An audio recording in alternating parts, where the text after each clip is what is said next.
I rescued a little cat who could turn into a boy. To thank me, he offered to set me up with his uncle. Things heated up, and as the tension peaked, he whispered in my ear, "A leopard's, equipped with special features. Tell me if it hurts." Lost in the haze of the moment, I heard those words and violently shoved him off me. "What leopard? Aren't you a cute little kitty?" Professor Streep, now picking himself up from the floor, frowned. "Nora, you can't tell the difference between a house cat and a leopard. It all started when I rescued Pip during a torrential downpour." I stared down at the little boy, my expression grave. The crying cat boy, scared of being sent to a lab for tests, pleaded, "Please don't send me away." Pip scared of pain.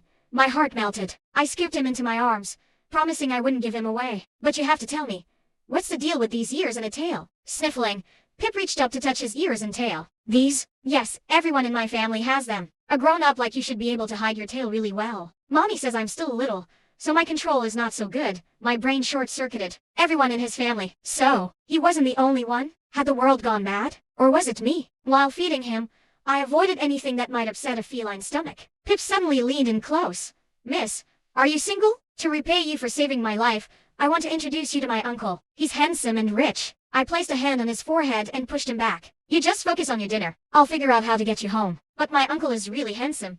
"Zip it."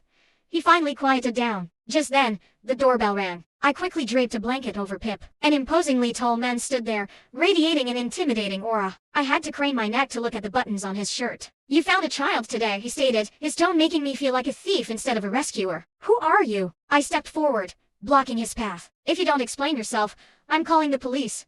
He glanced at his watch, a flicker of impatience on his face, and ignored my question. "Pip Lowell, if you don't come out now, you can forget about ever leaving the house by yourself again." A small figure scurried past me. "Uncle!" My astonished gaze shot to the man. He knelt down, ruffling the blanket-covered head. "You got caught, didn't you? Your mother is going to ground you for a month." Pip pouted, tugging at the man's coat. "Uncle, I found you a wife." The hallway plunged into silence. The man slowly rose to his feet, a hint of a smile playing on his lips. "My wife?" I ground my teeth, holding Pip's hand tightly. "Haha, he's just kidding." The man nodded. "Alistair Streep. I'm Pip's uncle." I nodded back. "Nora Hayes. I found Pip in an alley near the university. You can take him home now." Alistair didn't leave. "If you have a moment, I'd like to discuss what happened with Pip. About your family situation, I'll keep it a complete secret." "I promise I won't tell a soul." Alistair nodded. "I do trust you, Miss Hayes. But a family like ours has a great deal to worry about. Did you happen to take any photos of Pip?" I shook my head, unlocking my phone to prove it. He pushed it back. "If you say you didn't,